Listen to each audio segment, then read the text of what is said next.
network with respect to the digital infrastructure, but there is a digital divide.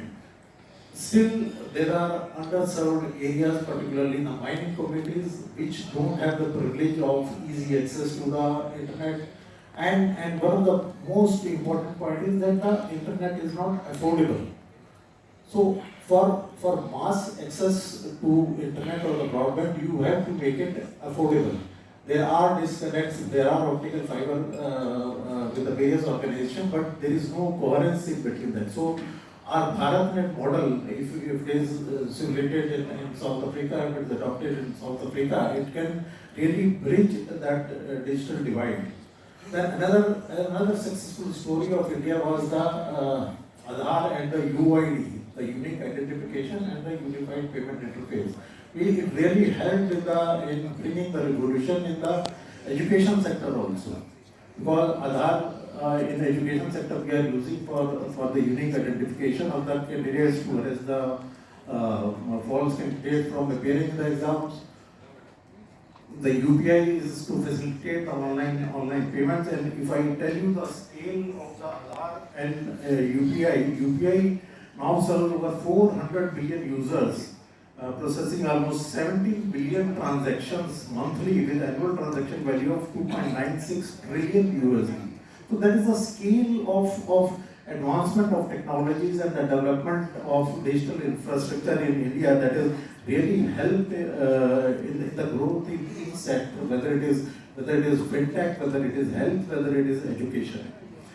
The government policies were so nicely articulated and drafted and implemented, like Digital India Act, IT Act, National Cyber Security Policy, because cyber security becomes a point of importance as the digitalization grows. As we adopt more and more of data, the cyber security becomes a matter of concern. So unless we have a solid framework to take care of the cyber security issues in the data, it is a must for any country to adopt.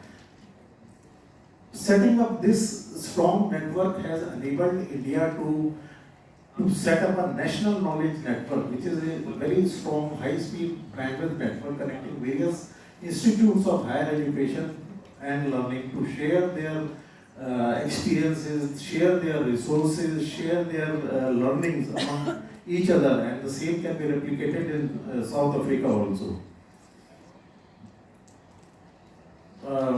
With this, I would like to close my remarks. Thank you. RailTel, our Navratna CPSC under the Ministry of Railways, is one of the most trusted edge-to-edge telecom, IT and ICT solution providers in the country. With an extensive optical fiber network along railway tracks, citywide access network, data centers and mighty empaneled cloud services, RailTel's infrastructure is a testament to its strength.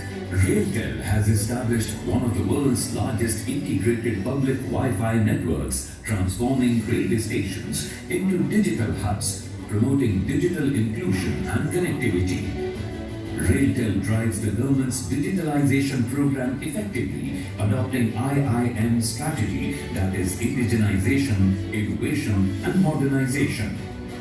RailTel's service portfolio is vast and varied, including MPLS VPN, leased lines, tower co-location, data center services, cloud services, security operation center services, HD video conferencing, Aadhaar-based authentication systems, e-tendering, retail broadband under the brand RailWire, IT and ICT consultancy, railway signaling projects, and many more.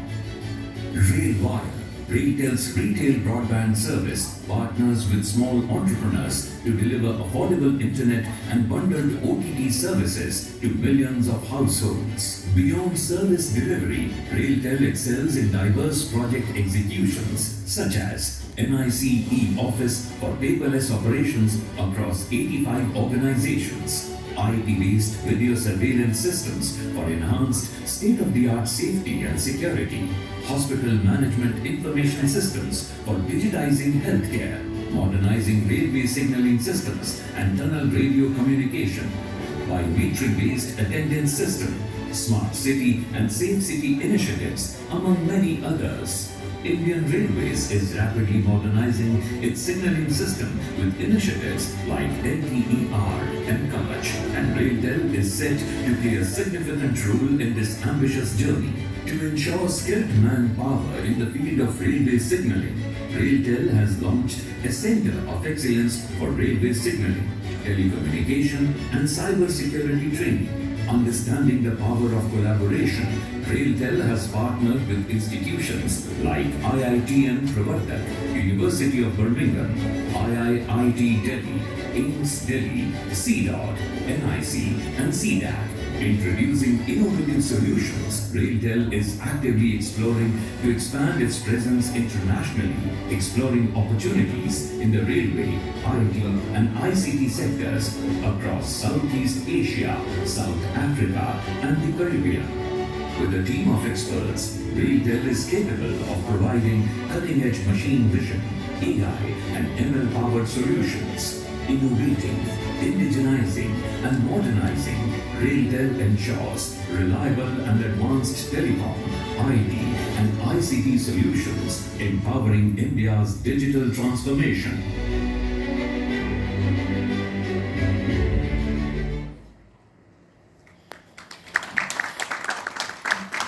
Thanks for the review. Mr. Sanjeev, your turn.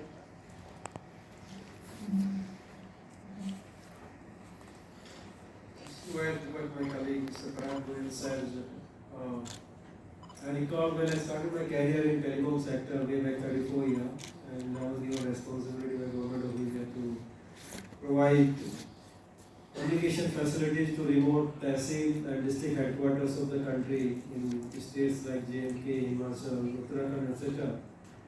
Many of such places at that time did not have even road connectivity or electricity. So I used to wonder why government is spending money in providing telecom facility when basic infrastructure like electricity or roads or schools are not available. I never realized that the same telecom technology along with IT ahead will transform the way the education is given, transform the way healthcare facilities are extended to these remote places using IT and telecom.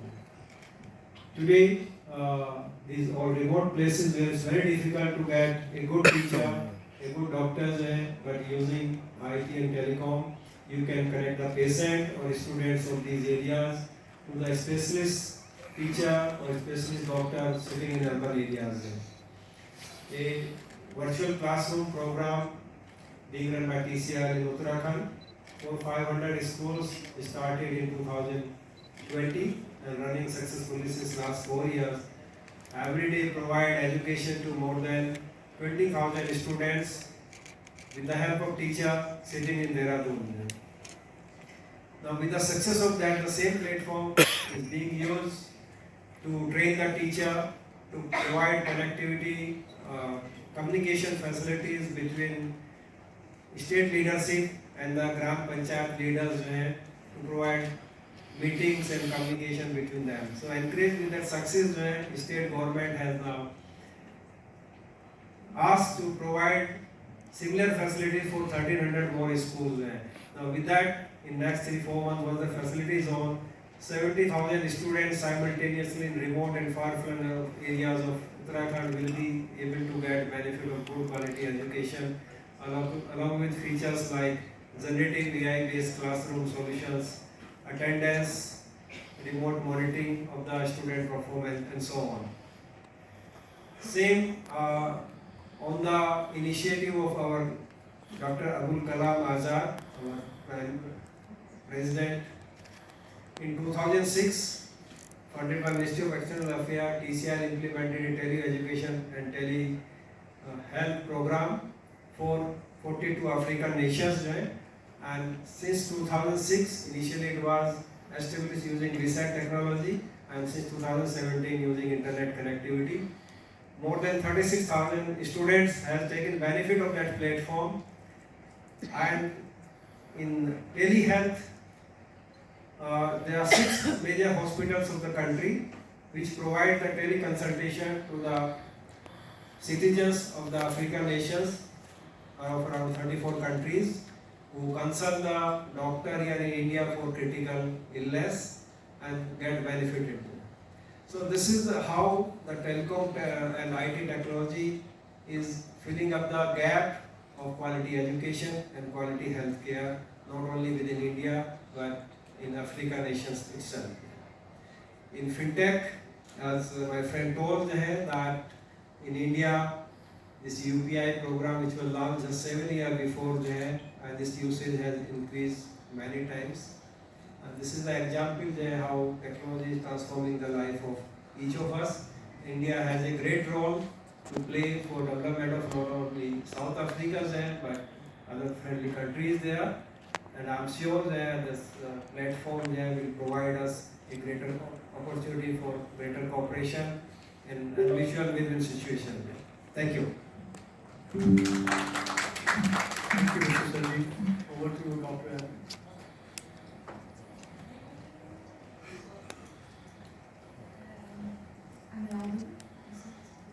Okay. So, very good afternoon, everyone. I'm Professor Dr. Adam, Professor of Economics at Buisness Global University School of International Affairs, and founder and director of General Center for Global South. Thank you for your invitation, and I'm delighted to be with you all here today. And since I am, as I have introduced myself, I'm a university professor, so I will focus more on education and how can India and South Africa work together in the education sector. So we all know that education is it is the cornerstone of any progress, and we need education for our human capital development, because without human capital development there will be no real on-ground progress and sustainable development for the whole society. So, speaking about education collaboration between India and South Africa, there is lots of challenges that they can work together on in the coming time. First, as we know, of course I'm Egyptian, but I'm representing India side since I'm working here in India for more than 5 years in Buisness Global University. So we know that India has lots of experience in online education platforms like Swaya. So South Africa can use that kind of expertise that India has in online education to replicate the same experience in South Africa and work maybe on some tailored online platforms that can reach out to underserved communities in South Africa, women and vulnerable populations, that they are not able to get the same kind of equal opportunity in education like other in great cities. So this kind of platforms that I have used and seen, and here in India, can be also provided to the South African citizen, and especially, as I have mentioned, the underserved communities, and they can get in affordable, accessible learning opportunities, and of course this will help in bridging the digital and skills divides in South Africa. Also, South Africa can help India. It's not only one way. So South Africa has a strong emphasis on STEM education, and which India we can work together on revising our curricula to have more our syllabus to be replying to the industry demands, particularly in sectors that we consider now as emerging sectors like ICT, in fintech, since we are speaking in today's session about fintech, and of course in renewable energy. as I have also one of my positions that I have, I also as academic dean for a master program in Gender School of International Affairs, and we have a big emphasis on establishing joint collaboration with international universities, and I have been into discussions with my colleagues from South Africa. We have organized conferences and we are working on more programs in the coming future. So joint programs, student exchange, faculty exchange programs, this definitely will help in making our relationship be more stronger and to have more like benefits from each other. So we can work together definitely, as I have mentioned, on more of student and faculty exchange programs, research programs, and of course this will help our cross-cultural understanding. Vocational training centers also is one of the main pillars that in academia that we are focusing on. So it is important to have more focus on like creating, implementing more of industry relevant like practical skills programs to help the unemployed people and underserved communities, women, people that are not able to get equal opportunity to go to college and school, so we can help them in working together on developing this kind of vocational training. Can you conclude now? Yeah, this is my final point. So as my first point, I've started saying that we must have a keen interest in education, because education is the cornerstone of any development. We have so many things to work together, and I wish all the best to the two nations. Thank you. Thank you, Madam. I request Mr. Ajit to take the mic. You want to go ahead? Okay. But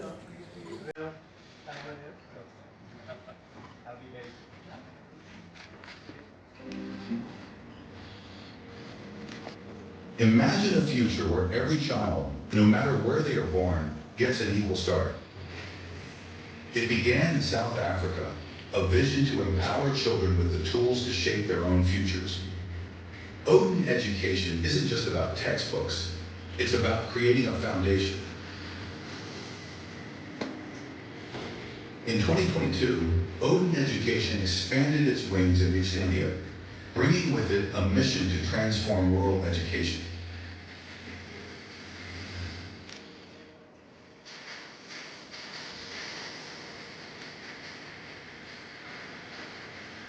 Two nations, one shared dream, to ensure that every child has access to the education they deserve, no matter their location. With over 3,000 students, 24 schools, and thousands of hours of learning, Odin education is already making an impact, and we are just warming up, unleashing the power of young minds, creating the next generation of Abdul Kalams and Elon Musks. This dream is built on two powerful pillars: education and life skills. Odin education is designed to foster holistic development, equipping children not only with knowledge, but with the confidence, curiosity, and life skills they need to thrive. It's about creating leaders, thinkers, and dreamers, those who will one day change the world.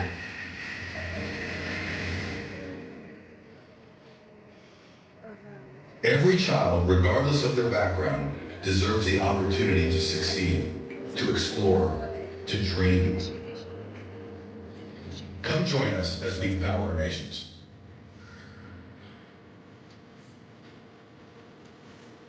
Where you are born should not determine where you reach.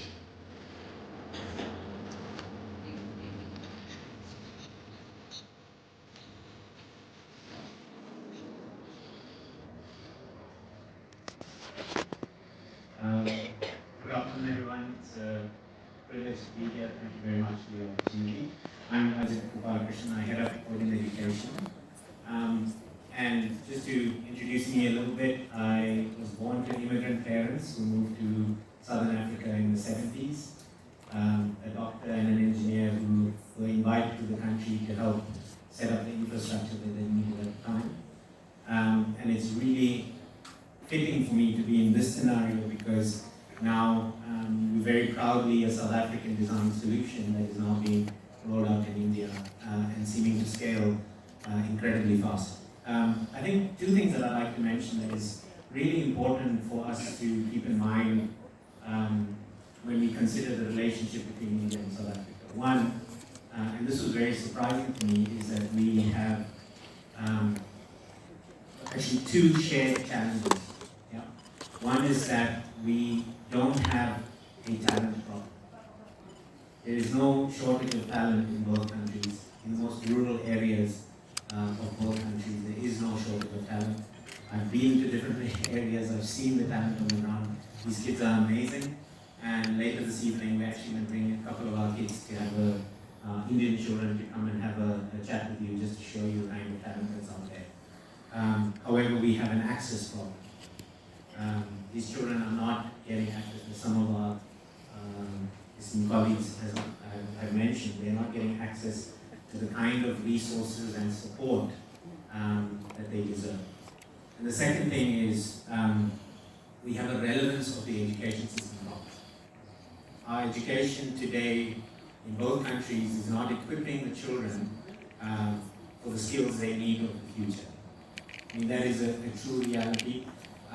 Anyone in industry will know that you only start learning what you need to learn when you get to the job. And as Minister Goyal mentioned this morning, he was talking at a conference, he said that we have a wasteful consumption in both countries. Yeah? We spend money towards things that don't add value to us. And what Odin Education is setting out to do is to address these two issues. One is to provide equitable access to resources in both continents. And I was amazed, to be honest. When we first launched our first school in India, I thought that there's no way this solution would be relevant here. We launched our first school in the outskirts of Pune, but we found children that were in the same situation as the children in rural South Africa. And therefore the relevance of the solution was equally successful. And the other thing that I would really like to mention is that industry needs to challenge the education system to say, are you delivering what we need? And the problem is it's not about changing the curriculum because everyone thinks that, okay, let's put a new curriculum or more relevant. The truth is that curriculum will be outdated by the time it is implemented. I think it's really important to understand that. What we need to do is fundamentally change the infrastructure of education, the way we educate, and the way businesses participate in that education, which is something that Odin Education is very proud, in our opinion, to be spearheading. And then lastly, I think the other thing is context that we need to just remember. There are global leaders all over the world, especially in AI. But we as South Africa need to look to India for support to ensure that we're not left behind in the AI race. And I think the most important thing to understand is India understands the idea of context. Yeah. Children in our countries don't just need a curriculum, they need support. We have a solution called Ask Auntie A in South Africa. We've replicated that solution called Ask Didi here in India.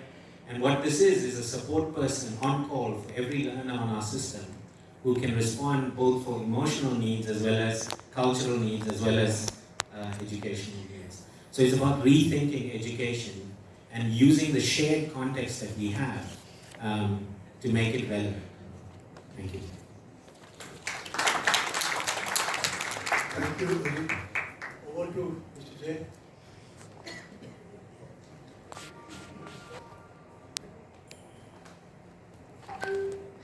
Good day, colleagues. In a world driven by innovation, one name is stepping forward with a bold new vision. AIFT, represents more than just a change.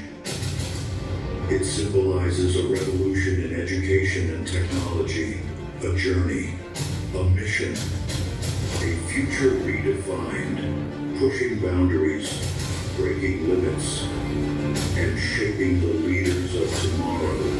This is more than a rebrand. It's the beginning of a new era. We are AIFT. Good afternoon. That was meant to be shown to you after I spoke, but nonetheless, it highlights the necessity of change. And around the world, we're starting to see change at a scale never seen before, be it political, economic, or technology. And throughout the speeches this morning, I think it was quite clear that technology can be an instrument for changing the game.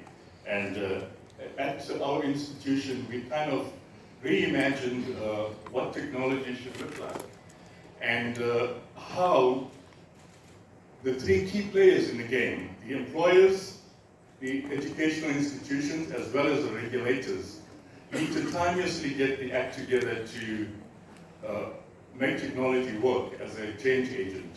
I think Ajit emphasized a few of those already, so I won't go into too much detail.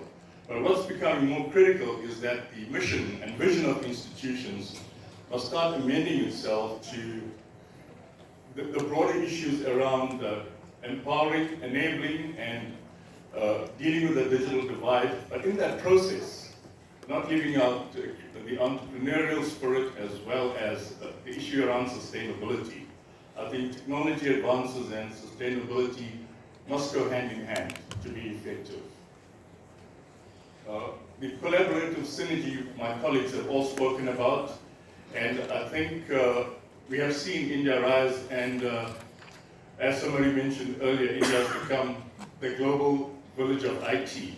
So having that powerhouse, I think the learning and expertise that's there can be spread around the BRICS countries, and in particular South Africa. One of the key things that arises from there is I think COVID has shown us that university education doesn't have to be the way it has always been. It can take many forms in terms of distributed classrooms, blended learning, online learning, etc. And all of these could make learning and teaching more accessible. There's also a huge school of thought now that the traditional 3-year diplomas and degrees might be becoming obsolete and being replaced with real skills programs that are able to be used immediately in the workplaces. The South Africa's digital economy is great. We heard our commissioner speak about that and the necessity for the industrial revolution. I think we should all underpin industrial revolution with the 4th and 5th industrial revolutions, because that's where we're really heading to. And until we get these kind of commitments into the strategies and policies of governments and corporates, and also universities, we're still going to find that the time lag between producing qualifications that are necessary for the workplaces to what's already supplied becomes shorter and shorter. The issue around skills development has been mentioned by various speakers, and once again, it's the vocational element. You know, we talked, and people talked about mining.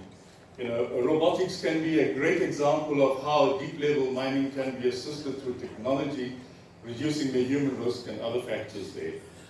I don't have to talk to you guys about the essential skills for future tech.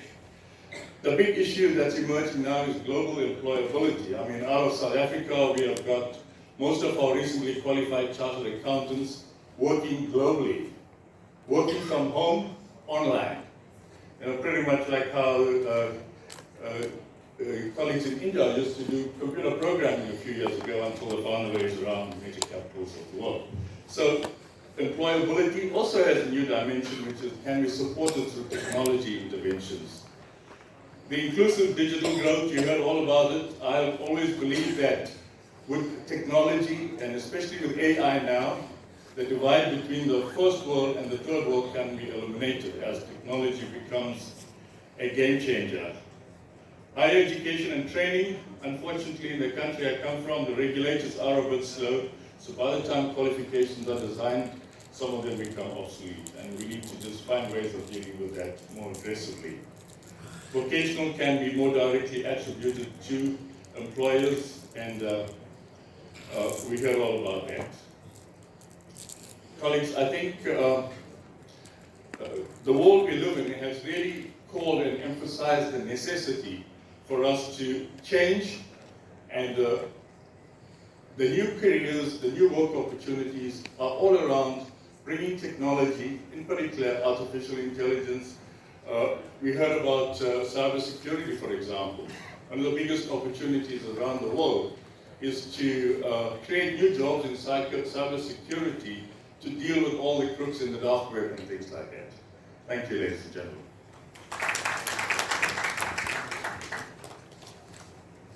I'm not sure how much time we have. Do we have still some time? Oh, great, thank you. So I open this discussion to the panelists. My first question to Ajit. You have elaborated on how there is a difference in terms of skills, what is required, and what actually is required in by industry. That's a problem in both South Africa, I believe. I'm sure that could be so stark as it is in India. But we see very little collaboration between the academia and universities.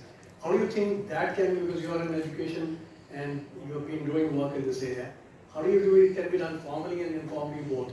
Over to you. Yeah, I have a tendency to sometimes offend. It's not on purpose. But I think it's been mentioned earlier, but I think universities are in their Kodak moment. Essentially adapt or perish. You are the owners of education at the moment, but the problem is the cycle in terms of changing industry requirement and the time it takes to create and deliver a course of value. So our hope is that industry leads by introducing concepts at high school level, actually. And when I say concepts that they're using today, which is what Denmark is trying to do. For example, we are developing computer vision technology, and we've created a course on computer vision technology that we're deploying to high school students through our own system. So the idea is to link industry and high school much, much closer. I'm not saying that we'll employ the student out of high school. What I'm saying is we'll identify the aptitude and the interest and perhaps then fund them going into a university or a course. I just think that we need to, as a collective, rethink what it means to educate post-school. The best example of this is, India is famous for delivering global talent, like Arvind Srinivasa of Perplexity, who came from the IIT sort of fraternity. However, if you listen to him carefully, he did what he did in spite of his education, not because of his education. He fought the system in order to become entrepreneurial. And I think this is another key, are our institutions training the top elites that we have in both countries for what is required by industry? And I don't have an answer. I know what we're trying. I'm not saying it's going to work, but I definitely think the courage of breaking away from the old is what's required to start. Thank you. Good thoughts. I'm sure nobody has ready-made answers, but we can deliberate and find out answers to some of the issues we've discussed. My next question is to Mr. Sanjeev. Very early, your organization has done a project Pan-Africa E-Network, which is delivering tele-education and telemedicine. And there are 11 universities in India and other universities in Africa which are connected. So what has been your experience, both positive and negative, and how do you think this can be a similar model could be adopted for South Africa? Over to you. Well, you can use your mic. Well, I'll not say there's any negative experience there. There are positive experiences, there are challenges. Positive experience is that those students in developing or underdeveloping countries who are not able to get locally good quality education facilities or good teachers हैं. Through these tie-up with top Indian universities, we are able to extend the reach of those students to a good teacher.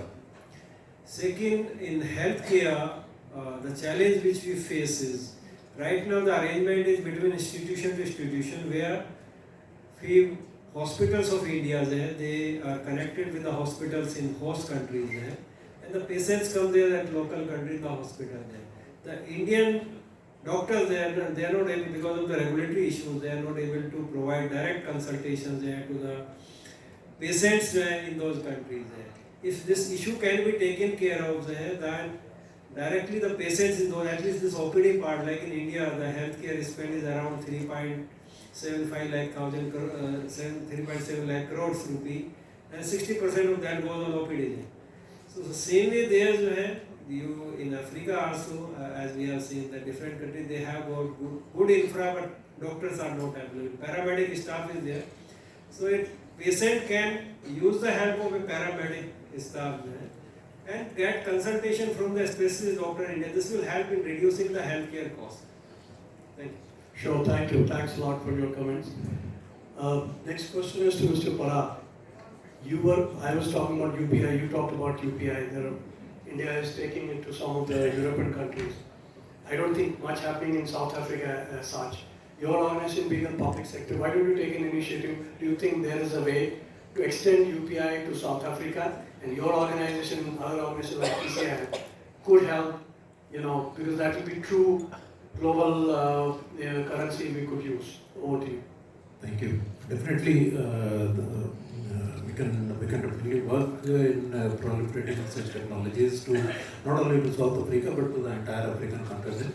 And rather, Government of India is promoting the DPI, the Indian stack, and the very peculiarity or the speciality of this Indian stack is that it is a scalable.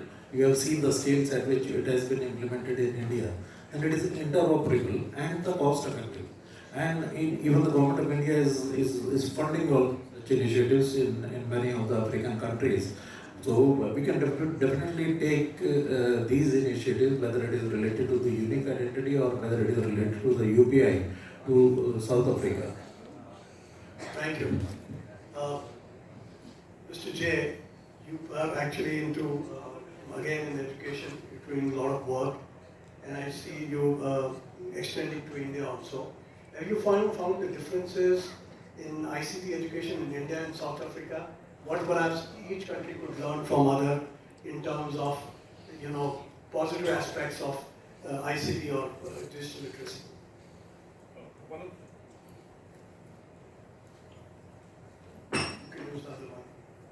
One of the most important things I discovered this morning is the much greater collaboration between the companies that I spoke to around this forum and the adjoining one, and the universities. I think in South Africa we have another dimension, which is the regulator, and we have what's called known as the Council on Higher Education. And it is here that we need to find mechanisms to fast track the recognition and accreditation of qualifications that can bring about these changes before it's too late. In other words, if it takes 18 months to 2 years to get a qualification, it might become obsolete before it even started. And that is a challenge we have. So therefore, these partnerships between business and the institutions themselves, perhaps switching more to vocational, can be more immediate, executable almost immediately. For example, robotics in healthcare, robotics in mining, and things like that. So it requires that big shift of the mindset I was saying earlier on to really fast track and bring about those changes. I see our minister has arrived here. Greetings, Minister. Maybe there's a message there for your colleagues. Thank you. Thanks a lot for your comments. My last question is to Dr. Adam. You from academia directly teaching in university. As all of my colleagues here have pointed out, there is a gap in skills, what industry requires and what we have. And most of the time curriculum is, at least I can tell you India, what I've learned 20 years back is still the same, except for a few nuances here and there. How do you think this can be changed? how do you, figure out academia can be abreast with latest what's happening across the world? Over to you. Yeah, so actually there is some literature and foundation theories, this cannot be changed. We can just add on them, create new theories, but foundation must be there. But how can we adjust what the industry demand to our curricula through such kind of meetings and conclaves and business and academia dialogue? We should listen to the industry leadership and what an entrepreneur requires as a skills from our graduate students. It shouldn't be only one way. We are just offering them students that they are not having the same skills that they require. So we should, as representing the education institution, we should listen to the business sector and know what they require and adjust and modify our curriculum. Also, we should also think about new ways of teaching, because the old ways and techniques that we used to have are not anymore accepted, and the students themselves, they need to have new ways of incorporating case studies and to have field research and to give them, like we have mandatory industry internships, so students, they will go and spend some time in business to know about what is required and to get the real experience of working in business. So we should have more dialogue and work together for the best of our youth. Thank you. Thank you, my panelists here. Thank you for your time. And thank you, audience, being so patiently listening to this conversation. Wonderful. With this, we end this session. And thanks a lot for all of you to listening to us patiently. Thanks.